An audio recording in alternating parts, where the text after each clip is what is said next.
Hare Krishna.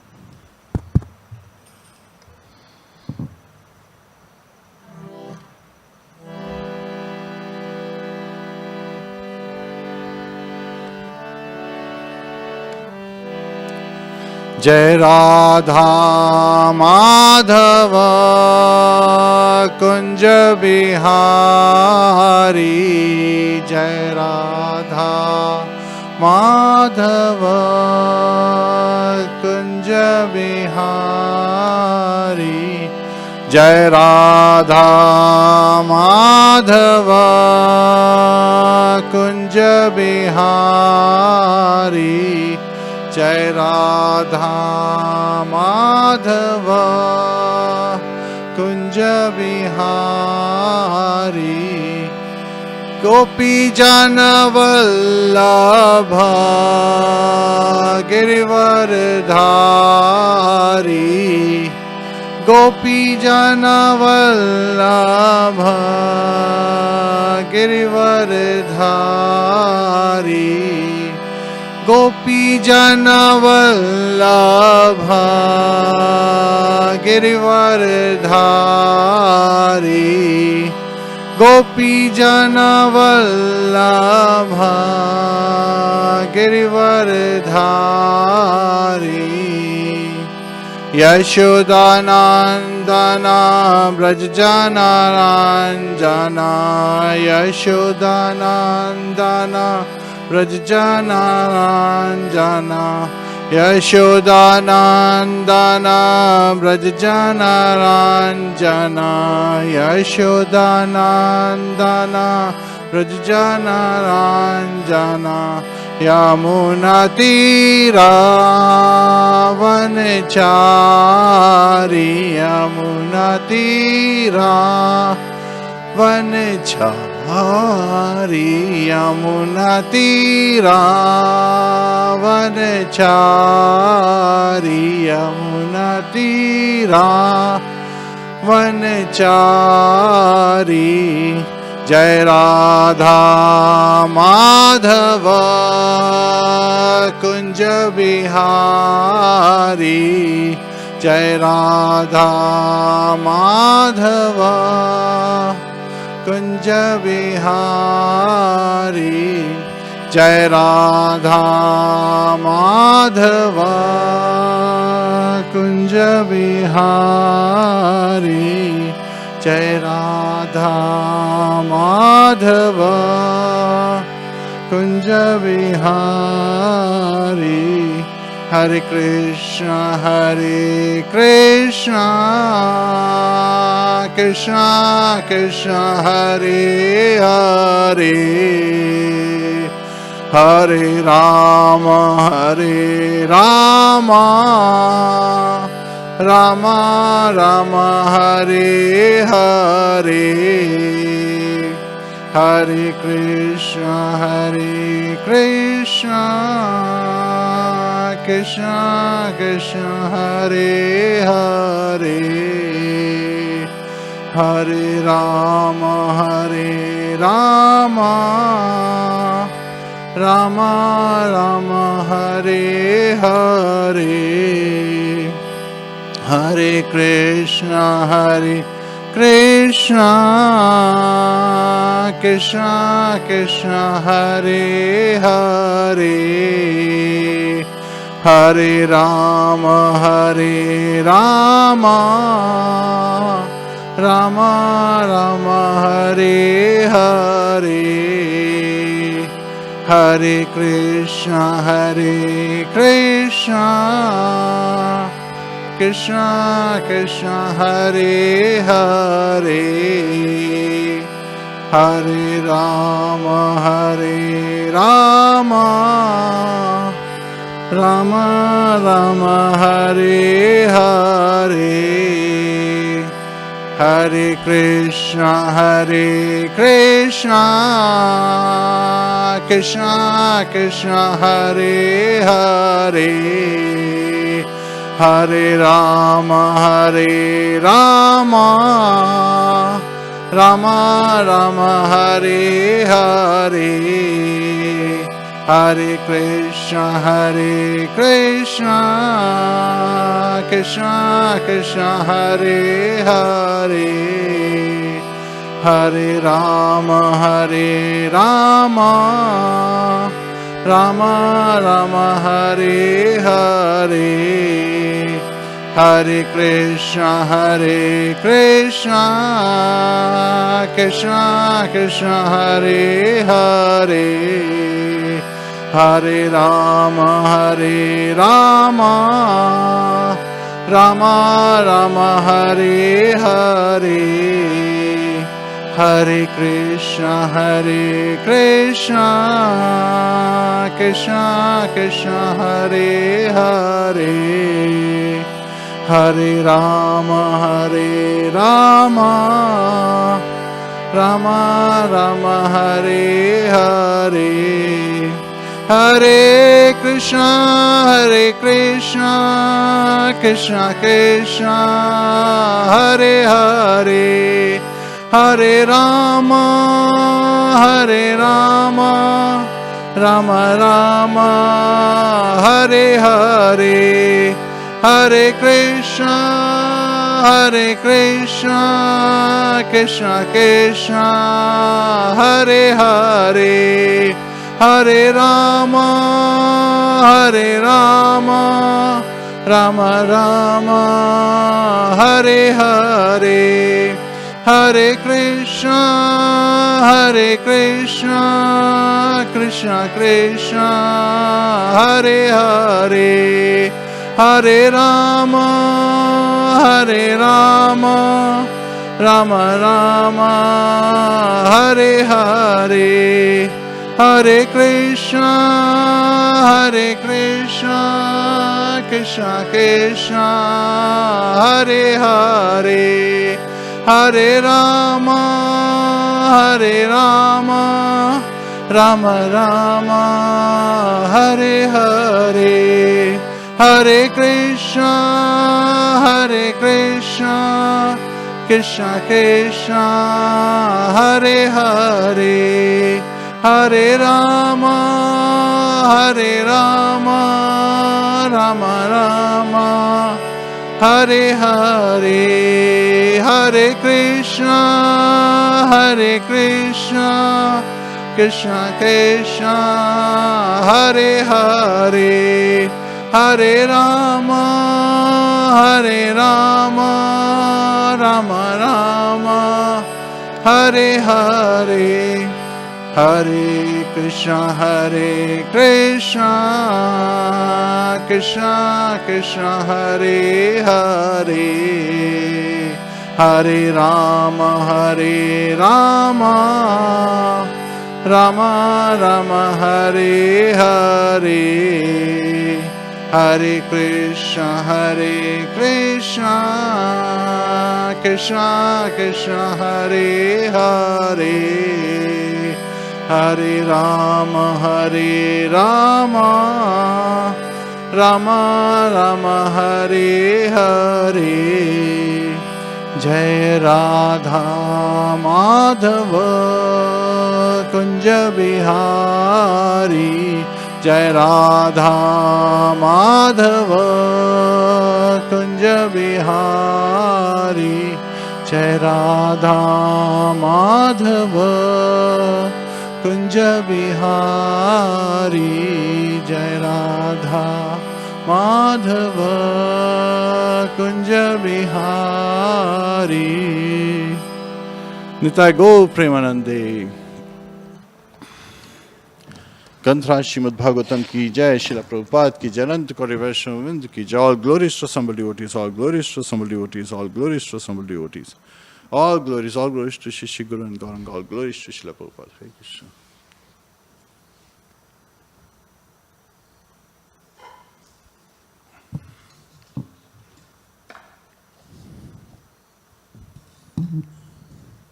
Hare Krishna. Om Namo Bhagavate Vasudevaya. Om Namo Bhagavate Vasudevaya. Om Namo Bhagavate Vasudevaya. Narayanam Namaskritya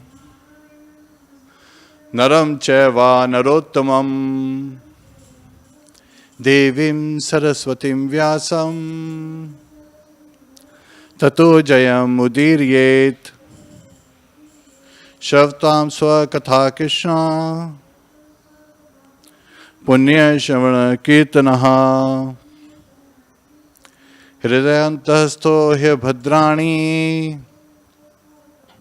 Vidunote Suhasatam Nashtaprayasha Bhadreshu Nityam Bhagavate Sevaya Bhagavate Uttam Shloke Bhaktir Bhavati Naishtiki. Hare Krishna. So today we will be covering Śrīmad-Bhāgavatam 6th canto chapter 4. The Haṁsa guhya prayers offered to the Lord by Prajāpati Dakṣa. So in the previous 3 chapters, we covered the history of Ajamil and how Ajamil was saved by the Vishnu Dutas, and further the Yam Dutas received instructions from Yamraj never to approach a devotee as a warning. And who to approach? All the people who do not meditate on the lotus feet of the Lord, whose heads do not bow down in front of the Lord, and who do not chant the holy name. So those are the people who should be brought in front of Yamraj. So now Parikshit Maharaj, he has desire to hear about the secondary creation. So we'll be covering the very first few verses. Śrīmad-Bhāgavatam, 6th canto, chapter 4, verse 1 and 2. Shri Rajo Vacha Devasu Nranam Sargo Naganam Ragapakshinam Samasika Tvaya Prokto Yastu Swayam Bhuveyantre Tasyava Vyasam Ichchami Gyatum Te Bhagwan Yatha Anusargam Yaya Shaktya Sasaj Bhagwan Paraha. Shri Raja Uvacha. The king said, Deva Asura Naram, of the demigods, the demons and the human beings. Sargaha, the creation. Naganam, of the Nagas, serpentine living entities. Mriga Pakshinam, of the beasts and birds. Samasikaha. Briefly, Tvaya, by you. Proktaha, described. Yaha, which. Tu, however. Swayambhuve, of Swayambhuva Manu. Antare, within the period. Tasya, of this. Eva, indeed. Vyasam, the detailed account. Ichchami, I wish. Gyatum, to know. Te, from you. Bhagwan, O my Lord. Yatha, as well as. Anusargam, the subsequent creation. Yaya, by which. Shaktaya, potency. Sasarja, created. Bhagwan, the Supreme Personality of Godhead. Paraha, transcendental. Translation by His Divine Grace, A.C. Bhaktivedanta Swami, Srila Prabhupada. The Blessed King said to Shukdev Goswami, My dear Lord, the demigods, demons, human beings, nagas, beasts and birds were created during the reign of Swayambhuva Manu. You have spoken about this creation briefly in the 3rd canto. Now I wish to know about it elaborately. I also wish to know about the potency of the Supreme Personality of Godhead, by which he brought about the secondary creation. So in continuation, so this is a conversation happening between Sutta Goswami and the sages at Naimisharanya, who is describing the previous conversation by Shukdev Goswami with Parikshit Maharaj. And so it continues, where the Sutta Goswami said in the 3rd verse, O great sages assembled at Naimisharanya, after the great yogi Shukdev Goswami heard King Parikshit's inquiry, he praised it and thus replied. Verse 4 translation. Shukdev Goswami said, when the 10 sons of Prachin Barhi emerged from the waters in which they were performing austerities, they saw that the entire surface of the world was covered by trees. Purport. When King Prachin Barhi was performing Vedic rituals in which the killing of animals was recommended, Narad Muni, out of compassion, advised him to stop. Prachin Barhi understood Narad properly and then left the kingdom to perform austerities in the forest. His 10 sons, however, were performing austerities within the water, and therefore there was no king to see the management of the world.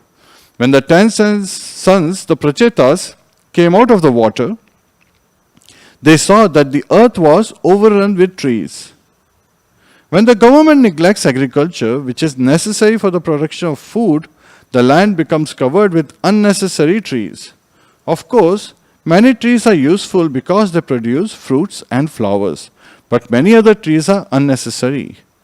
They could be used as fuel and the land cleared and used for agriculture. When the government is negligent, less grain is produced.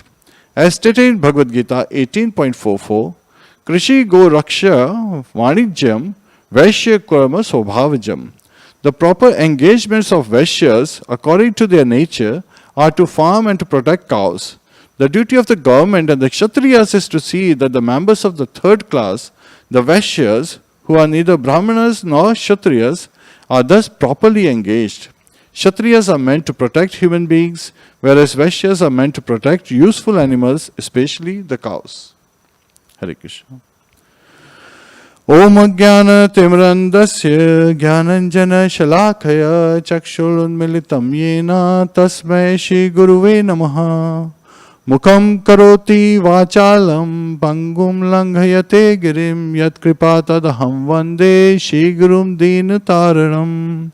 Hare Krishna, Krishna Krishna, Hare Hare, Hare Rama, Rama Rama, Hare Hare.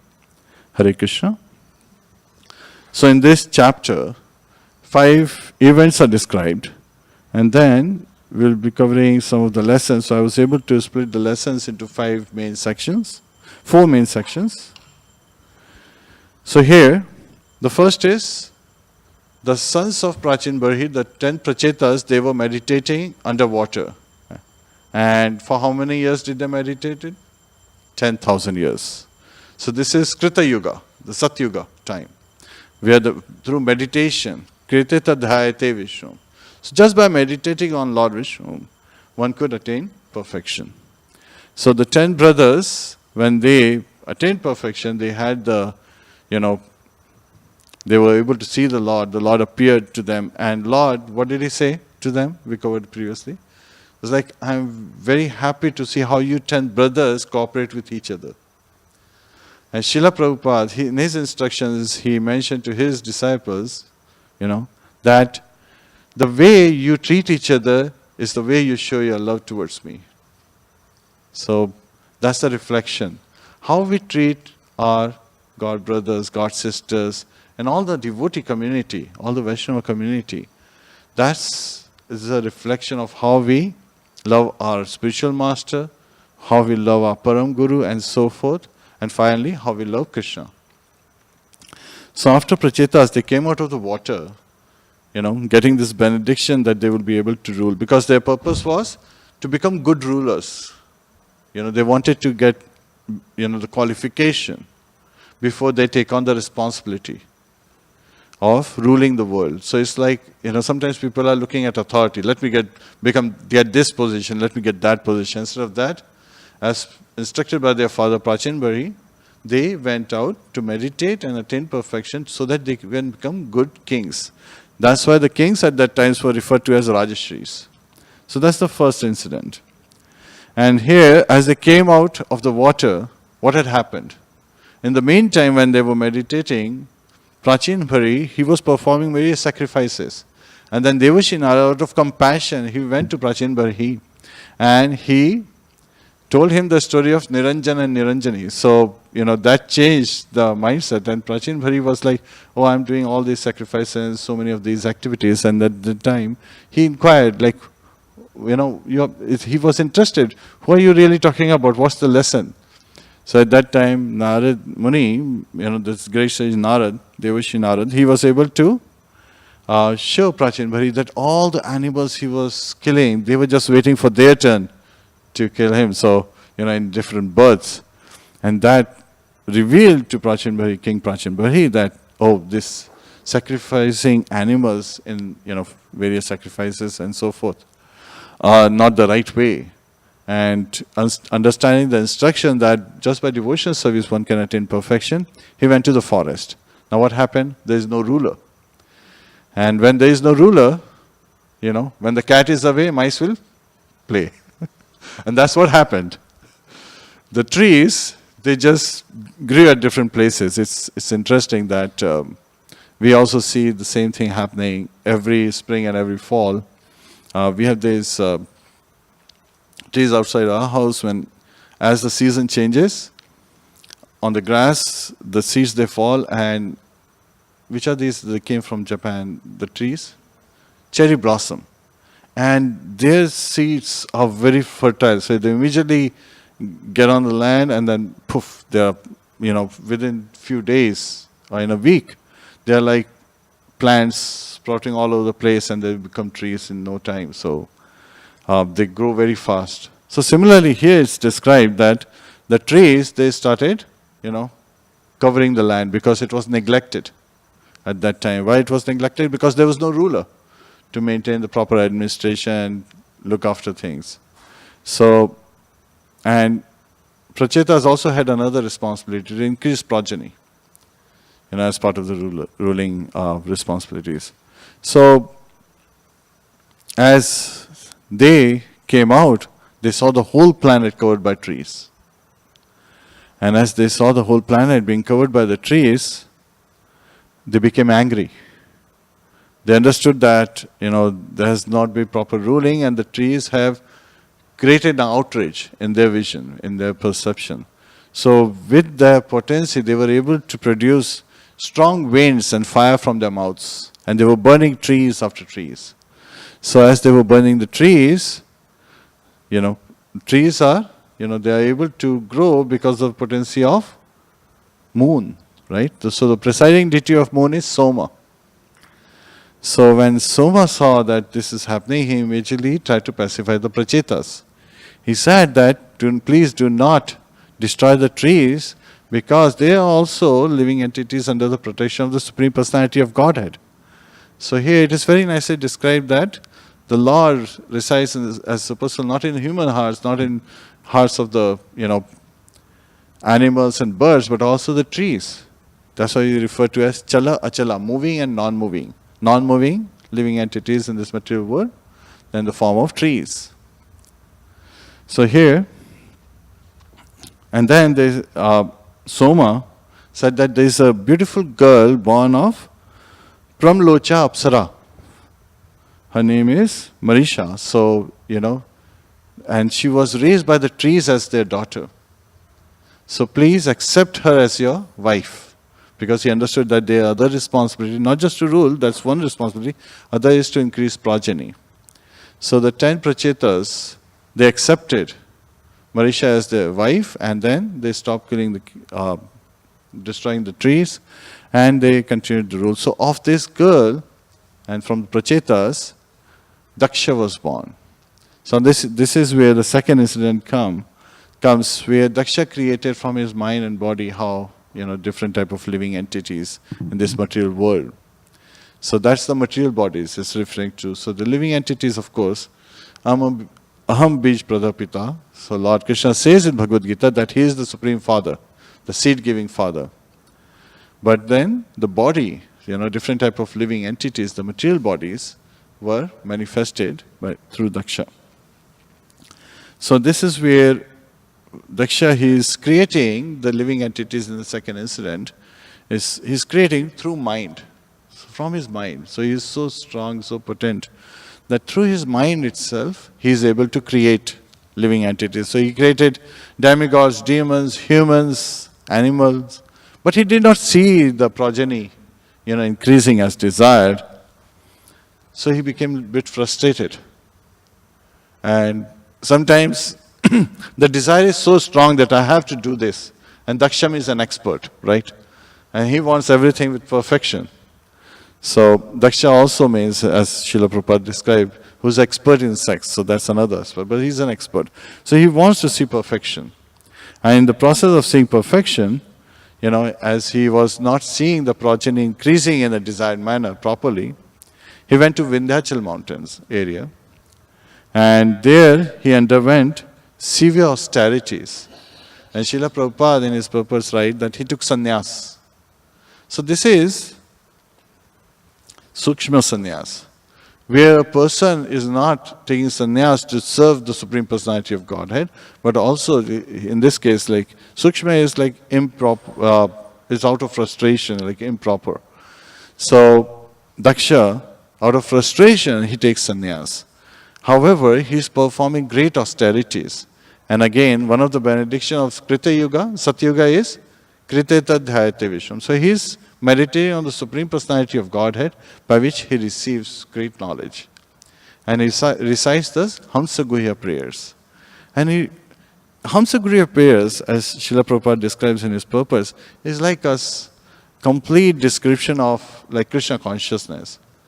Very close to where Brahma Samhita is. He's describing various aspects, as described in the very first invocation in Brahma Samhita. So, as he recites the Haṁsa guhya prayers, he pleases the Lord. Lord Vishnu appears. And when the Lord appears, he appears in his 8-arm form. We'll be going into detail on each of the lessons later. I'm just summarizing the events right now. So in the beginning, when Daksha sees, Lord is carrying different kind of weapons in his hands, right? He's appearing in his 8-arm form, and he's carrying the Sudarshan, he's carrying the bow, he's carrying the arrows, he's carrying, Kaumudaki Gada, he's carrying a sword. So in the beginning, when at the very sight of the Lord, Daksha sees all these weapons, he becomes afraid. Suddenly fear enters his mind. But then he realizes that this is the Supreme Personality of Godhead. Immediately offers a prostrated obeisances, Dandvat. Danda means like a stick falling down on the ground. And because he was so overwhelmed, and all his senses were fully, enjoying the bliss, they were completely enlivened. At that moment he couldn't say anything. Yet at the same time Lord understood. And then the last incident, 5th, is where the Lord awarded him the potency to enjoy the material energy. So, in this, and also offered him the daughter of Panchajana named Asikni. Said that through her, in sexual intercourse, you will be able to produce hundreds and thousands of sons and daughters. So let's start with the lessons. So when Prachetas came out, one of the important things that's identified is observation. They came out not with that okay, now we are qualified, let's start ruling. They observed, before acting, they observed the environment, what's happening. And they observed that how the trees had overtaken the whole planet. And their presiding deity, of course, Soma, is one who is giving through moon, he's the presiding deity of moon. And through moonlight is how Vanijyam, all the vegetation, it gets the herbs and all those things grow. So, observation is a very important characteristic, and Srila Prabhupada, at his time, he also showed with his example how observation is something that we should be very much, taking into consideration before acting on things. So one day, while doing japa, Srila Prabhupada went to the roof of Vrindavan temple, and as he was chanting japa, he looked, he saw a brass lota. Lota is a container, near the tulsi plants. He's like, what is that? And so when he noticed that lota and called out, asked, what is that? The devotees with him, they couldn't understand, because to them, this was a normal sight. A brass lota is near tulsi plant. But Srila Prabhupada seemed disturbed. So one of the devotee asked, is there something wrong, Srila Prabhupada? Srila Prabhupada said, oh, check if there is a lota in the stool area, in the toilet area. So the devotee immediately ran, and he came back saying, no, Prabhupada, there is no lota in the stool area, in the toilet area. So Srila Prabhupada said, see, what a big offense has been committed. Somebody had used that lota from the toilet area to water the tulsi plants. And that's a big offense, that's a great offense. So it's very important that, we observe our surroundings. And so Srila Prabhupada, by his example, shows us that how he was so concerned with every single detail. One day, when he was going out, he used to sometimes take round of Krishna Balaram temple doing his japa walk. So as he came out and started to take rounds, he said, I am seeing, but you are blind. So devotees thought that maybe it's some kind of philosophical statement Srila Prabhupada is making. And so they continued chanting. So after completing the round, circumambulating, Srila Prabhupada started to take the second round, and then again he said, I am seeing, but you are blind. And this time with his stick he pointed to the light bulbs. The light bulbs are still lighted on while the sun had fully risen. So this is where he's saying that, observe, these lights should be turned off timely. So again, by his example, he's showing that we should be very cognizant of our surroundings, and we should be very respectful to, everything that's around us, and try to maintain proper discipline and proper etiquette, as well as see that the things are nicely arranged and managed. So again, he was so cautious, he did not want to waste any energy. And he was, once he was giving this lecture, Śrīmad-Bhāgavatam, and he said, ask questions. And the devotees were silent. And he said, somebody has a question, so one devotee in the back raised his hand. He said, Srila Prabhupada, we should not get angry, because the Prabhupada said, why not? Angry is also good. It's like, no, angry is, the anger is in the mode of ignorance. Then Srila Prabhupada said, there is some speculation. It's not true, because Krishna himself gets angry. And we hear in Bhagavatamrita, written by Sanatana Goswami, is where Krishna becomes angry at Satyabhama because of her attitude. And then Srila Prabhupada also referred to, Krishna incited Arjuna to become angry, because as a Kshatriya he is to become angry so that he can fight the battle of Kurukshetra. So there is some speculation that anger is in ignorance. So we understand that anger could be in two different modes. At the transcendental, where you are serving the Lord, or as and the material. So again, there is some speculation, so we should not think. And all the characteristics, all the behavior and the things that we see in this material world are perverted reflection of the spiritual world anyway. So we should look at it from that perspective. So here the Prachetas, they are angry, and with their potency that they have received, that meditation, they have attained some siddhis, they are able to generate strong winds. And burning the fire, with the fire produced from their mouths, they're burning down the trees. Yet at the same time, Soma immediately pacifies them. And he reminds them of the second motive they have, that to increase the progeny. He diverts their attention. And Srila Prabhupada also shows us with that example. So there was a small child with the mother, and as the child trying to walk, when it fell and started crying, Srila Prabhupada said, oh look, you broke the floor. So the child immediately stopped, looked at the floor, what happened? And then Srila Prabhupada quickly signaled the mother to take the child away, so that before the child recognizes and cries again, the situation is handled very nicely. So it's very important for us to understand that when, sometimes opposition becomes very strong, there are different techniques that can be used.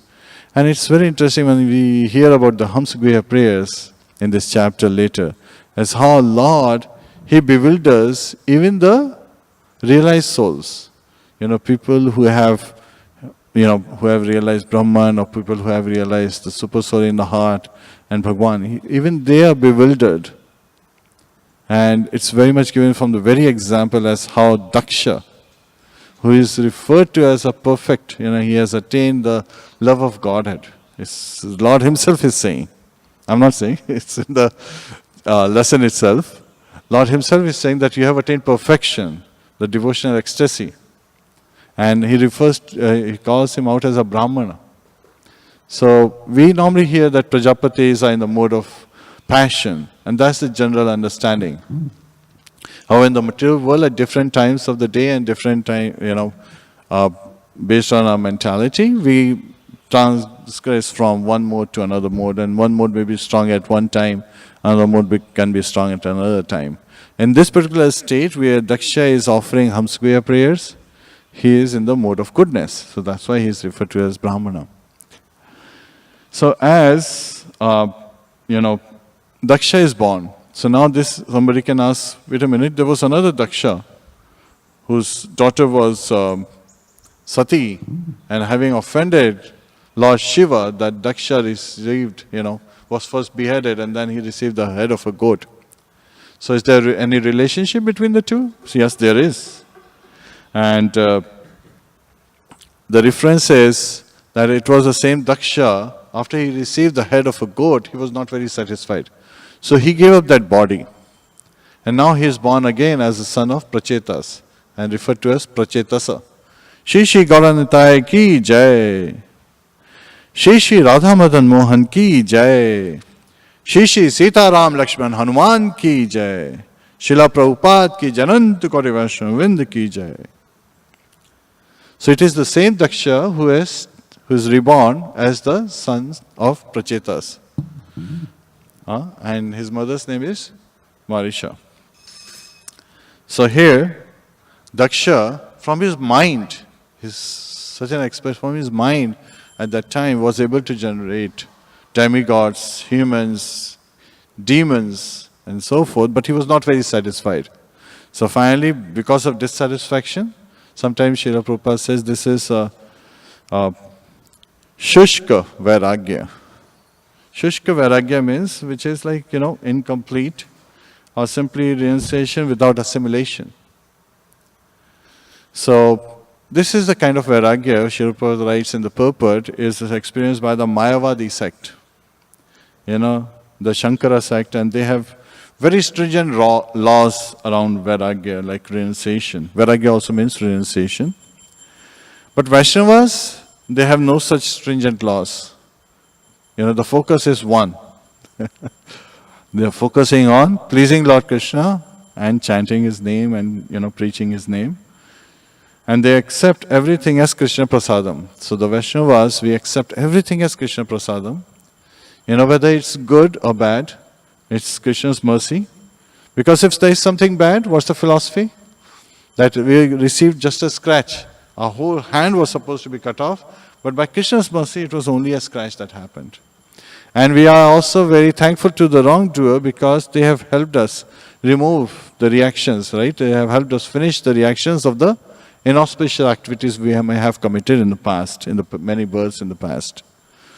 And if there is anything good happening, again, we are very much thinking that this is an opportunity given by the Lordship so that we can engage, more in His service.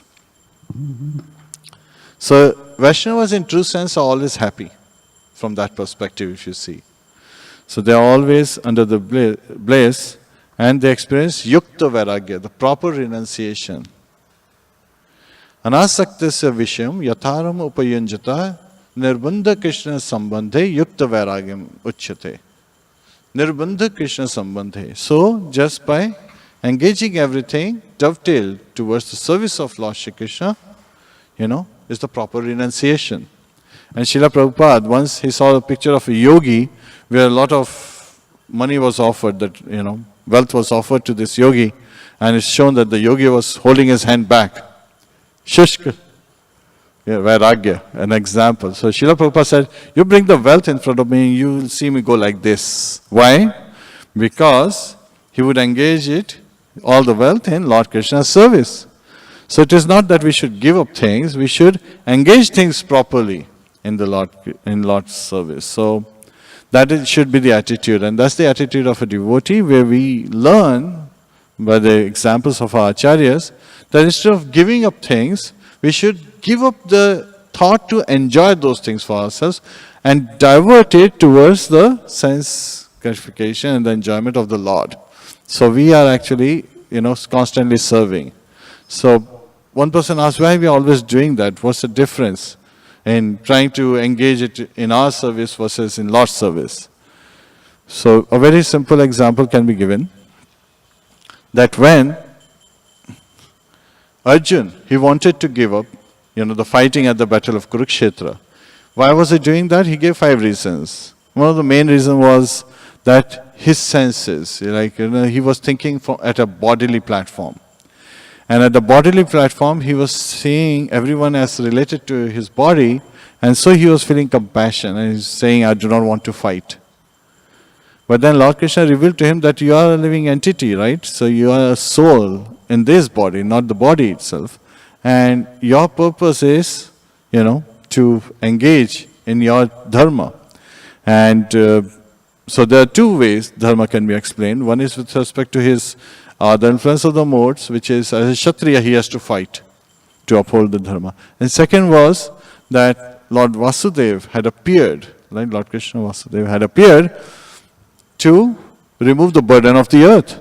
And all those kings gathered on the battlefield, they were the burden of the earth. So to remove that burden, Arjun should follow the instruction, because that's what Krishna desired. He said that whether you kill them or not, they have already been killed. Nimittaram matam bhavya savisachin. You are just an instrument.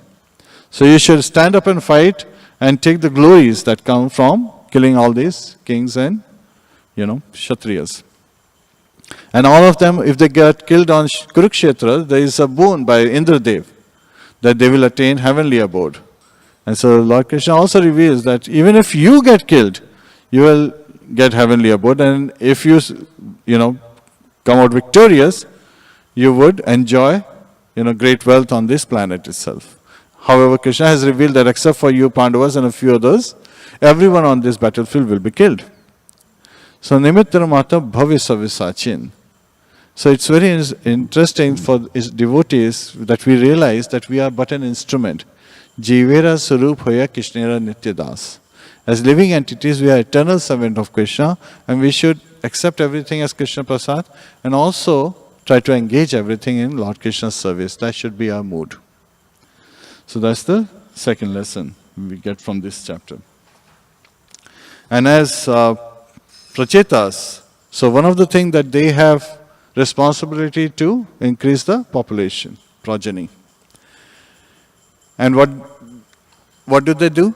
Do they increase like all those 8.4 million species forms? No. They actually just have one son, Daksha. And so Daksha takes on this responsibility, and he is increasing, but he is not satisfied, so he takes to Vairagya. However, the effect of austerity is also glorified here, that in that age, Satyuga, Krita age, one could attain Kriteta Dhyate Vishwam. So he performed great austerities in the Vindhyachal mountain areas. And near the mountain, there is a place known as Agam Vaishana. So that's the place where finally Daksha offered Haṁsa guhya prayers. And Srila Prabhupada, he actually summarized these Haṁsa guhya prayers into 5 main sections. So I was able to get that information. So now it is very interesting that as he is reciting this Haṁsa guhya prayers, first is, did he Hamsas? So in Krita Yuga, everyone who is born is referred to as Haṁsa. They are already at the age of Hamsas. And then ones who are greatly elevated are Paramhamsas. Right? And Guhya means really very secret, very potent prayers that he is reciting. And he's reciting, and Lord is Bhavgari Janardana. So he's realizing that yes, it's the Supreme Personality of Godhead. So he's reciting these Haṁsa guhya prayers, not written by him, written by someone else. So that's why Srila Prabhupada said you should sing the devotional songs given to us by the Acharyas. Because just by singing those devotional songs, we can understand their mood, right? And then we would get purified, as we will be directly associating not with the Lord Jesus Krishna's name, but also with the Acharyas through singing those songs.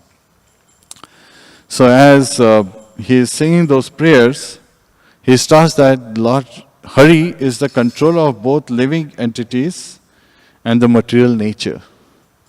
So if you refer to the very first verse in Brahma Samhita, Ishvara Paramaha Krishna Sachidananda Vigraha Anadir Adir Govinda Sarva Karana Karanam. Right? The Sarva Karana Karanam. Lord Krishna is the supreme cause of all causes. And Anadir Adir Govinda. So Anadir means there was no one before him, and he is the oldest person, Adi Govinda. Govinda means the one who gives pleasure to the senses and pleasure to the cows. Ishvara Paramaha Krishna. So there are different type of small Ishvaras we see in this material world. But then the topmost Ishvara, the topmost controller is Krishna, Lord Shri Krishna. Ishvara Paramaha Krishna Sachidananda Vigraha. So he does not have a material body, he has a transcendental body. A body of eternal bliss and happiness. Transcendental. And knowledge. And so he is self-sufficient and self-effulgent. So now Brahman, effulgence, comes out from the toe of the Lord. So again, it's, his body is effulgent itself. So Brahman is a secondary effect of that. And we also heard how in Ishopanishad it is said, the Vedas are praying that, oh Lord, please remove this effulgence, this light, so that I can see you face to face. So it's helping us. The Vedas themselves are identifying, personified Vedas are singing these prayers to identify that, Lord, you are a person, and I want to be able to see you face to face. Also, from the transcendentalist perspective, in Śrīmad-Bhāgavatam earlier we heard as how Vadanti tat tattva vidas tattvam yajnanam advyayam brahmeti paramatmeti bhagwan iti shabdate. So the learned transcendentalists who describe this non-dual substance, the absolute truth, they realize it in three forms. Brahmeti is Brahman, the Brahman effulgence. Paramatmeti as the super soul in every living entity's heart.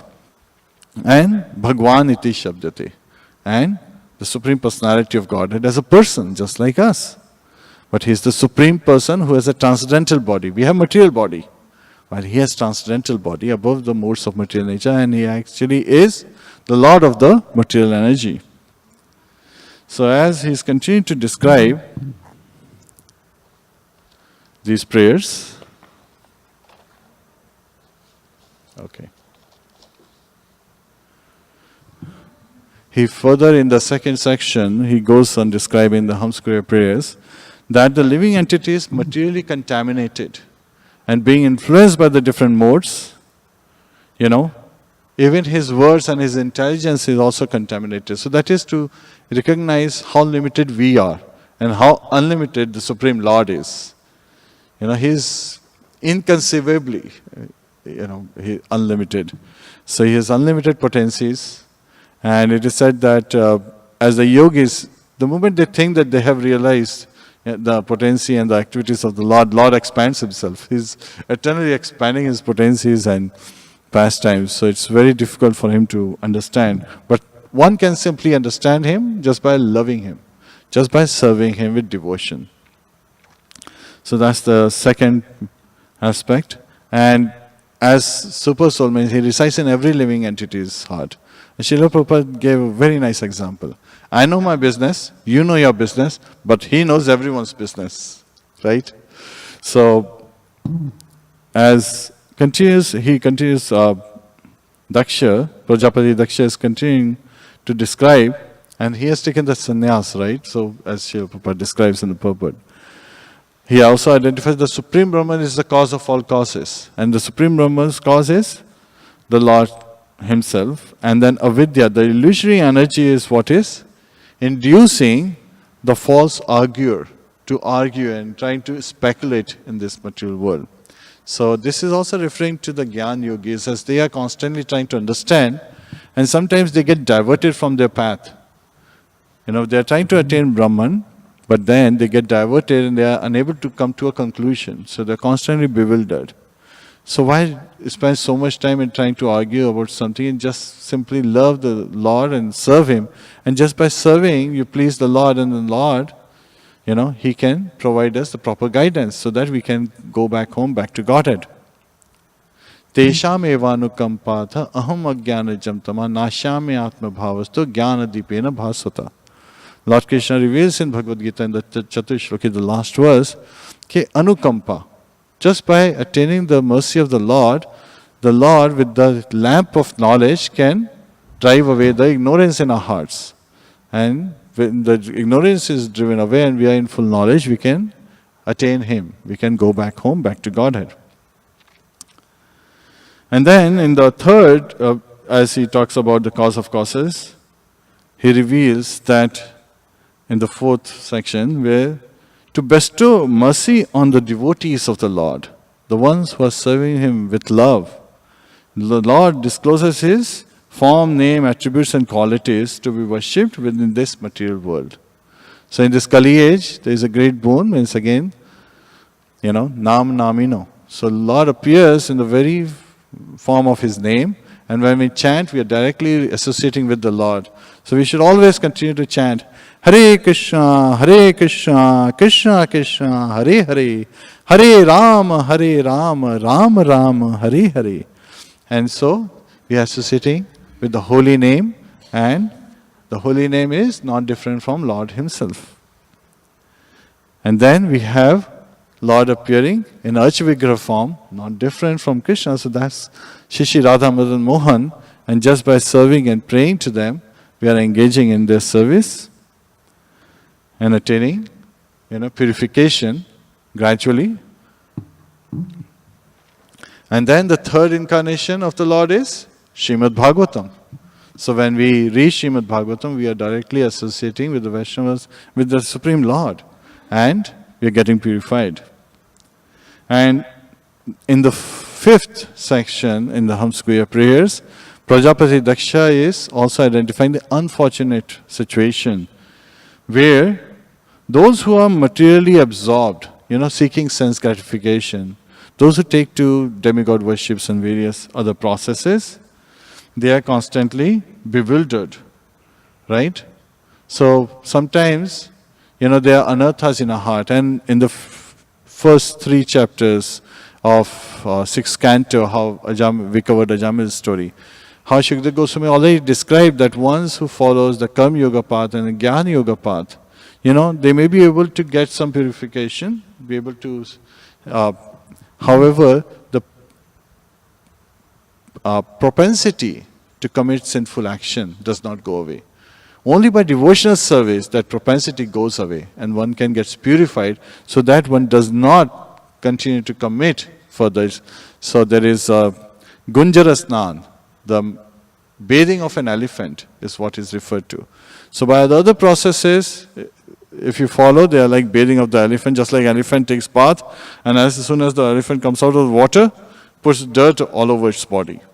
So that's what happens with the other process. But in devotional service, is so sublime and so benefiting that just by engaging in devotional service, one's heart is purified, so they do not commit any offenses or sinful actions.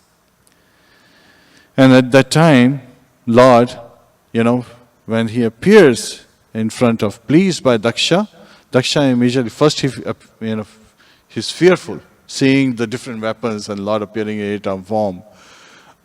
Yet he immediately recognizes, so he immediately pays prostrated obeisances, flat on the ground, and because of that, his body, every sense is fully enlivened. He's unable to say anything. Now we saw the similar behavior when Dhruv Maharaj, when he saw the Lord, he immediately paid obeisances and could not think of anything. He could not properly recite. In this particular case, similar thing is experienced by Daksha. And Lord, knowing his heart, right? Because it said that super soul is so close to the soul in the heart that as soon as there's a desire that the living entity experiences, the super soul knows it, even before it's migrated to the senses to execute out as activities. And of course, it's sanctioned by the 5 factors. And one of them is the super soul. So as, Lord has permitted an overseer residing as super soul in our heart, he immediately saw Daksha and he understood that Daksha wants to enjoy the illusory energy. And he at that time blessed Daksha that he would be able to enjoy the illusory energy and offered him the daughter of Panchajana named Asikni. And said that by engaging in sexual intercourse with her, he will be able to have hundreds and thousands of sons and daughters. And also we'll see that even though the process was for a material cause, Lord does reveal that just like he engaged Arjuna and the Pandavas are always engaging in the mission of Vasudeva Krishna. Similarly, Daksha is engaging in the same mission of Lord to have the progeny and so that the living entities get an opportunity so that they can go back home, back to Godhead. So it is Lord's arrangement. And Daksha is participating as a, devotee where he is. However, there is a warning given, in the last few purports. Srila Prabhupada says that because he wanted to enjoy the material energy, there is a propensity to offend the devotees. And similarly, Daksha does offend Devashi Narad. And how that causes, him to suffer more. And at the same time, Devashi Narad, being such a munificent personality, he accepts the curse of Daksha. Daksha says that you will not have a resident. And Srila Prabhupada reveals in his purport that even I have been cursed. So Parivarajak Charya, so when we call out, in the Prem Dhvani, Parivarajak Charya is one who goes from place to place and does not have a residence. Such an Acharya, such a spiritual master. So similarly he said, and then he was also referring, Srila Prabhupada was referring that as the others, advanced sannyas, disciples of mine, they take on this preaching responsibility, maybe I'll be able to stay at one place and finish Śrīmad-Bhāgavatam. So we'll be covering more of that in the next chapter. But in some bonum, means again in essence, the lesson from this chapter is, Akama sarva kamo va moksha kama udharadhi tivrena bhakti yogena yajate purisham param. Akama sarva kamo va. Even if one who does not have any material desire, akama. Sarva kamo va, even if one has all kinds of material desires. Moksha kama udharadhi. Even if one is just, frustrated by this material world and wants to attain liberation, wants to get out of this material world. Tivrena bhakti yogena, should very enthusiastically, very strongly and very passionately engage in the devotional service, yajate purusham param, and worship the Supreme Personality of Godhead. And to begin the process, we understand that it starts with the chanting of the holy name. Just by raising a hand and chanting, Hare Krishna, Krishna Krishna, Hare Hare, Hare Rama, Rama Rama, Hare Hare. Hare Krishna. Thank you. Kantra Śrīmad-Bhāgavatam ki jai, Srila Prabhupada ki jai, Ananta Kori Vaishnava Vrinda ki jai, Go Premanande. Hari Hari Bol. Vande Krishna Nanda Kumara, Vande Krishna Nanda Kumara, Vande Krishna Nanda Kumara, Vande Krishna Nanda Kumara, Nanda Kumara Marana Gopala, Kumara Marana Gopala, Nanda Kumara Marana Gopala.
Jaya Jaya Deva